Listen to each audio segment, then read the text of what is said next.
Bonjour et bienvenue dans notre série Nous Entrepreneurs. Je suis Eliane Hippo, je suis business coach, action coach à Paris et j'ai le plaisir aujourd'hui de recevoir Christophe Duprat, cofondateur de la société Clower. Bonjour Christophe. Bonjour Eliane. Merci d'avoir accepté notre invitation. Alors, première question, Christophe, s'il te plaît, est-ce que tu peux nous dire un petit peu quel est ton parcours d'entrepreneur? Qu'est-ce qui t'a motivé à te lancer dans l'entrepreneuriat? Très bien. Alors, je suis un vieil entrepreneur parce que j'ai 47 ans. Ça fait 3 ans que j'ai créé Clower et je suis un entrepreneur plutôt sur le tard. Certes, j'avais eu quelques initiatives heureuses ou malheureuses lorsque j'étais à l'école, dans les années tout début 2000, puis qui sont revenues en 2006 où je m'étais dit, tiens, il faut que je crée quelque chose. Donc, j'avais dans d'autres domaines qui n'ont rien à voir aujourd'hui, là aussi, eu des aventures entrepreneuriales, mais ça fait vraiment 3 ans que maintenant je suis totalement dédié à cette aventure qui se développe et avec laquelle je grandis. D'accord. Alors justement, que fait Clower et qu'est-ce qui a motivé la création de Clower? Alors, Clower fait de la gestion, de la comptabilité et de la fiscalité pour les investisseurs immobiliers. En clair, on fait la compta et les déclarations fiscales pour tous ceux qui ont de la location nue, meublée, saisonnière. Voilà, il y a environ 3 millions de personnes aujourd'hui en France qui sont concernées par ce besoin. Et c'est en plein D'où est-ce boom. que ça m'est venu? Voilà, d'où est-ce que ça m'est venu? Ça m'est venu parce que j'avais moi aussi eu ce besoin. Je suis parti en expatriation il y a quelque temps en Inde avec ma famille et j'ai dû louer mon appartement à Paris. Donc je l'ai loué meublé. Donc j'ai dû faire une déclaration fiscale meublée, LMNP, hein, pour ceux qui connaissent. Et j'ai trouvé que c'était un enfer. C'était un enfer dans les documents qu'on me demandait, dans le coût que ça coûtait, dans le temps que ça me prenait et dans le résultat que j'obtenais à la fin, où je comprenais pas grand-chose à part que c'était pas forcément juste, d'après ce que j'en comprenais quand même. Donc en posant quelques questions, il y a eu des corrections et je m'étais dit, mais c'est pas possible de passer un temps dingue pour faire quelque chose qui a l'air aussi automatisable. Et donc avec les technos d'aujourd'hui, celles que moi je maîtrisais à l'époque, qu'on appelle l'open banking, qui sont des technologies bancaires, on a ajouté un moteur d'intelligence qui se connecte au compte, qui va chercher des transactions pertinentes, qui produit la comptabilité et qui produit la déclaration fiscale, avec bien sûr en plus quelques conseils, on ne va pas s'en priver. Ce serait dommage, effectivement. Donc, un besoin personnel à l'origine de l'idée et de la création. Et alors, du coup, entre le moment de l'idée et la réalisation, le moment où tu as lancé finalement Clower, combien de temps à peu près? Alors, assez court, en vrai, 6 mois. Ça fait 6 mois où je me suis rendu compte de cet irritant que j'avais subi à ce moment-là. 6 mois pour évaluer la taille du marché. C'est important de savoir si on est le seul à vivre ce problème ou s'il y a des millions de personnes.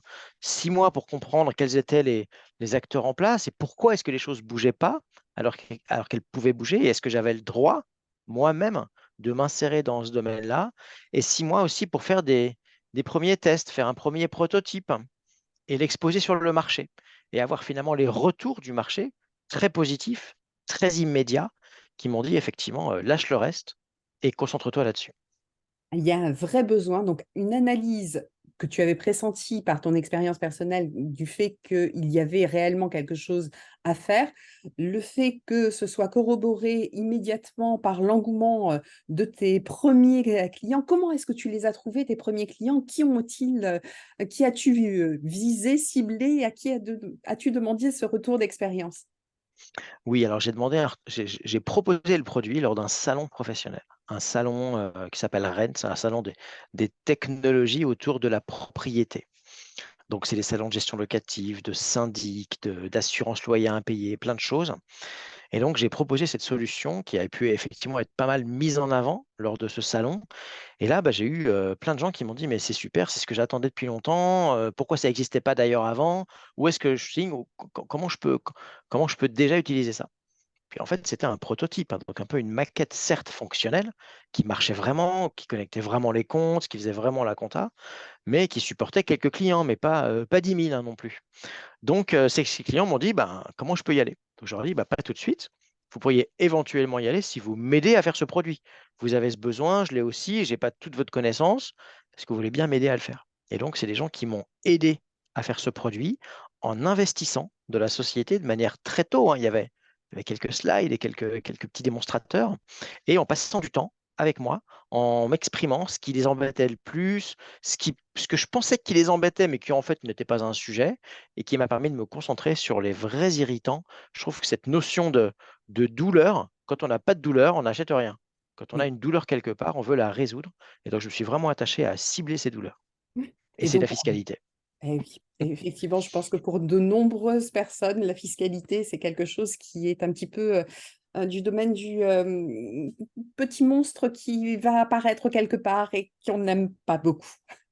Alors, ton client idéal, c'est qui? Comment est-ce que on entend parler de toi et comment est-ce que ça se développe, Clower? Ouais. Alors, j'ai deux types de clients idéaux. Depuis le début, on a lancé notre produit en B2C, donc vers des clients particuliers. Et donc, ce sont des investisseurs particuliers, comme il y en a quelques millions en France, qui ont un besoin de déclaration fiscale, un besoin de comptabilité, de quittance, de bail, de gestion locative, qui du coup, que j'ai commencé à cibler, que j'ai commandé à cibler par des réseaux sociaux, par des méthodes un petit peu plus modernes d'aujourd'hui, tout simplement, sur de l'achat d'espace, de la visibilité sur les grands sites et les grands stores d'applications mobiles. Ça a été notre première démarche, de cibler ces clients particuliers, investisseurs, pour les aider et pour avoir leur retour. Et au bout d'un an, on a effectivement pu les aider et on a eu des super notes. On avait 5 sur 5 partout. Donc, on a fanfaronné en interne, on a été ravis. Puis, on s'est dit, tiens, bah, maintenant, pour accélérer cette acquisition, il fallait qu'on aille voir en B2B. C'est-à-dire qu'on allait chercher des entreprises pour qu'elles soient clientes parce qu'elles-mêmes adressaient cette cible de propriétaires investisseurs. Alors, qui c'est ces gens-là? C'est les agents immobiliers, c'est les experts comptables et c'est les banques. Donc aujourd'hui, on adresse pour la distribution, souvent en marque blanche, donc on ne voit pas Clower, mais notre produit, il est proposé par des conseillers patrimoniaux, par des réseaux bancaires déjà aujourd'hui, par des réseaux d'agences, et puis par beaucoup de startups de l'immobilier qu'on appelle la PropTech au sens large, qui ont été très agiles à identifier la valeur qu'on pouvait apporter à leurs clients et la complémentarité de notre produit très périmétré dans leur chaîne de valeur. Alors avec un tel développement, Christophe, tu as forcément à un moment dû recruter et te staffer un petit peu. Comment ça s'est passé? Effectivement, on a démarré l'aventure à 3 associés cofondateurs. On a d'abord externalisé toute la partie technique parce que ce n'était pas notre domaine d'expertise. Et très vite, on s'est rendu compte qu'on était une boîte de tech à la fin. Et quand on est une boîte de tech et qu'on externalise la tech, on est une boîte de rien du tout. Donc, on a réinternalisé la tech, on a réinternalisé bien sûr le produit, là aussi, ce qui était déjà le cas. Et donc maintenant, on a bien sûr staffé un petit peu plus l'équipe. Aujourd'hui, on est 16 personnes chez Clower qui sont principalement des développeurs, donc des ingénieurs informatiques et quelques comptables, experts comptables, conseillers patrimoniaux pour les cas un petit peu exotiques qui ne sont pas forcément traités par notre outil à 100% de manière automatique. D'accord. Alors le prochain défi de Clower finalement et ton prochain défi personnel, c'est quoi? Est-ce qu'il y a quelque chose dont tu veux nous faire part? Le défi, c'est le défi assez commun à toutes les boîtes de tech en 2023. Le marché est beaucoup plus difficile qu'en 2022 effectivement, quand on a besoin de financement pour se développer. Parce qu'avant d'avoir un premier client, on a quand même déjà investi beaucoup d'argent dans une solution technologique. Comme quand on fait une usine, on construit l'usine et après on sort le produit. Et donc forcément, ça nous donne un déséquilibre de trésorerie qui est assez important. Donc aujourd'hui, on est accompagné, on a besoin de poursuivre cet accompagnement financier et on le fait en démontrant notre rentabilité. On n'est pas encore aujourd'hui chez Clower à l'équilibre, on le sera d'ici quelques trimestres. Et donc c'est ça l'enjeu aujourd'hui en 2023, c'est de démontrer qu'on sera tout début 2024 à l'équilibre sans avoir besoin de nouvelles sources de financement. Et alors, pour toi, Christophe, personnellement, ton défi en tant qu'entrepreneur, qu'est-ce que tu vois arriver comme nouveau défi dans ton nouveau métier de chef d'entreprise? Un Alors je dirais que le apprentissage peut-être? défi, Ouais. oui, je pense que le défi, il est très centré autour de l'humain parce que la valeur, hein, dans le métier qu'on fait, elle est uniquement produite par les talents les talents dont on s'est entouré. Donc aujourd'hui, on a une quinzaine de talents autour de nous, autour de moi. Comment est-ce qu'on fait en sorte que ces talents aient envie de rester dans l'entreprise? Parce qu'ils sont très sollicités, parce qu'on fait des trucs très compliqués. Et j'ai la fierté de dire qu'on les fait très bien. Donc ça commence à être très visible. Donc bien sûr, des sollicitations au sein de mon équipe. Comment est-ce qu'on attire les meilleurs talents possibles? Comment est-ce qu'on conserve un engagement dans la durée de l'ensemble des talents? Comment est-ce qu'on arrive à les intéresser peut-être au-delà du paquet, tout simplement parce qu'on reste très frugal hein, dans notre démarche. On veut, et la frugalité est une des valeurs de l'entreprise aujourd'hui. Et je pense qu'on a raison en 2023 d'avoir cette valeur chevillée au corps. Donc aujourd'hui, je dirais que l'enjeu, il est dans la mise en avant de cette équipe et dans la capacité à leur faire ressentir leur expérience, leur rapport de valeur. C'est aujourd'hui à ça que je concentre la plupart de mon temps. Alors, cette équipe dont tu nous parles, ils sont tous sur place? Tu gères en télétravail en partie? Comment c'est organisé? Bah maintenant, en 2022-2023, le télétravail est bien sûr partie intégrante de l'organisation.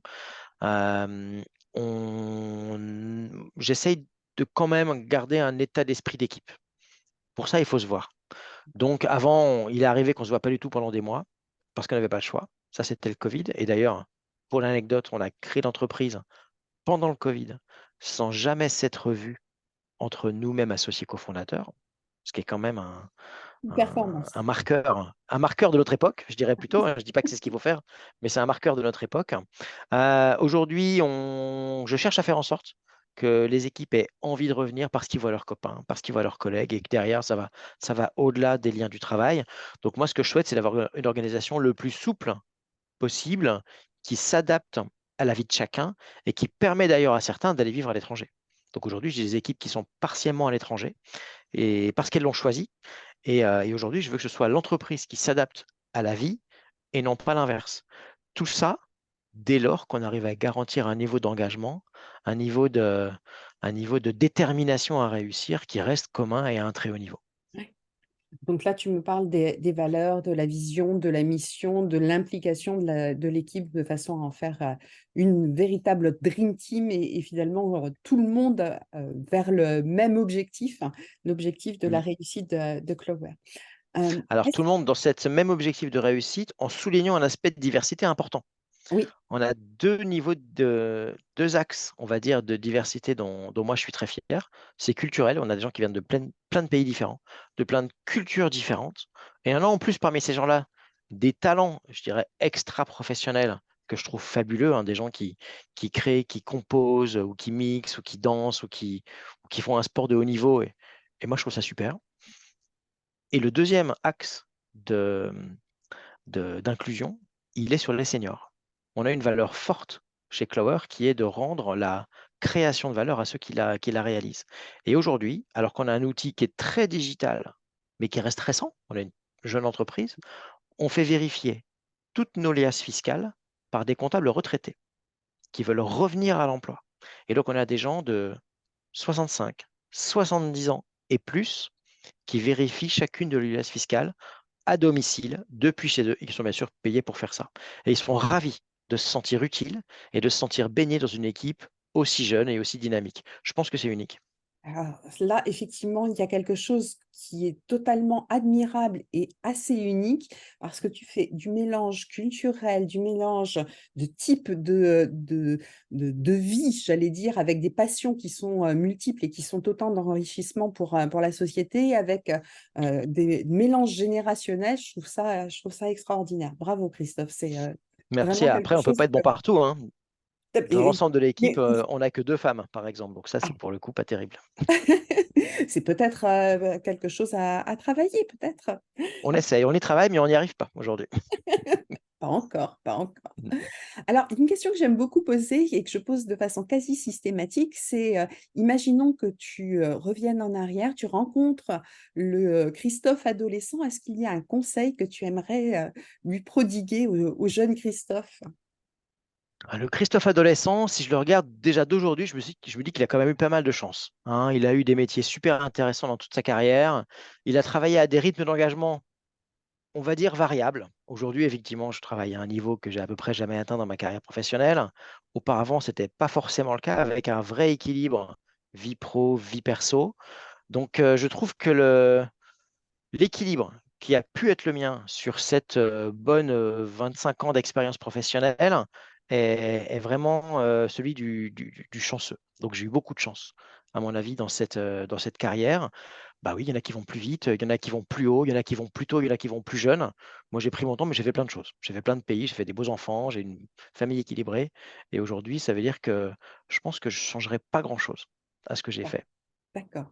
Donc finalement, le conseil que tu pourrais lui prodiguer, c'est suis ton instinct, il est bon, Mm. il t'amène énormément de valeurs, que ce soit des valeurs familiales, des valeurs de découverte, puisque tu as vécu dans plusieurs pays également, donc une ouverture fantastique. Et alors, si tu penses avoir bénéficié d'une certaine chance, la chance, je pense qu'elle se provoque et qu'elle se saisit, surtout quand elle passe devant et tu as su les saisir. Et ça, c'est à souligner également. Alors peut-être Ah, merci Eliane, on a encore beaucoup à prouver néanmoins. mais bien entendu, on est au Mm. début de l'aventure de Clower. On a Ouais. 3 ans d'existence, bien entendu. Il y a encore beaucoup de choses à faire. Et heureusement, c'est ce qui est passionnant d'ailleurs. Mm. La vie d'un entrepreneur n'est jamais linéaire et c'est aussi l'intérêt de ce type de vocation, j'allais dire. Parce que c'est Mm. vraiment une vocation, me semble-t-il, celle de devenir entrepreneur. Alors peut-être une dernière question, Christophe. Est-ce qu'il y a une question que je ne t'ai pas posée et que tu aurais aimé que je te pose? J'ai trouvé que l'entretien était assez complet jusque-là, en brossant à la fois le pourquoi de ce qu'on fait, et je pense qu'il est fondamental, le comment on le fait, de comment est-ce qu'on pourrait faire mieux, qu'est-ce qu'on a éventuellement raté. J'ai trouvé que c'était assez complet et structuré. Moi, j'aime beaucoup la structure. On essaie de faire des choses belles pour que les gens aient du plaisir à utiliser nos outils. Ça aussi, c'est très subjectif, pas important pour certains, fondamental pour d'autres. On essaie de le faire bien en ayant des valeurs d'utilité. On parlait du social, on parle de l'environnemental, on est sur tous ces fronts. Et je pense que c'est ces valeurs-là qui génèrent l'engagement. Et on a des gens qui nous ont déjà quittés, hein, qui sont partis dans d'autres aventures, hein. C'est aussi la vie d'une jeune Bien sûr. entreprise. Et souvent, ces gens-là, ils m'ont dit, ah bah écoute, moi, j'ai pas retrouvé ailleurs ce que j'ai ressenti chez Clover. Et comment tu as fait pour mettre en place une espèce d'alchimie, un- une ambiance de travail, hein, parce qu'on travaille quand même vraiment beaucoup, tous, un niveau d'engagement qui est très élevé, et en même temps, bah, des coups le soir, quand les collègues se revoient le week-end entre eux. Voilà, donc je ne sais pas comment est-ce qu'on a fait. On a simplement suivi son instinct, essayé d'assembler les talents en se disant, tiens, lui, est-ce qu'il s'entendait bien avec les autres? Oui, jusque-là, ça va. Donc on n'a pas fait trop d'erreurs. Forcément, on pourra aller plus vite, plus loin, travailler plus tard, mais on y perdra en équilibre. Donc voilà, non, je trouve que ça a été complet et structuré. Merci. Merci Eliane. Eh bien, merci à toi, Christophe, d'avoir partagé et ton expérience et ton sourire. Et vraiment, c'est un témoignage qui sonne vrai. Tes collaborateurs te demandent comment tu fais pour créer cette ambiance. Je crois qu'il me semble que l'une des raisons pour lesquelles tu réussis à le faire, c'est que tu es toi et que tu n'essayes pas d'être quelqu'un d'autre. Et donc, ça transparaît dans les valeurs, ça transparaît dans le témoignage que tu viens de nous offrir. Et pour cela, Très je bien. te remercie. Merci Eliane, avec toutes mes limites, bien sûr. Bien entendu, bien entendu. Nous ne sommes que des êtres humains et c'est aussi notre force.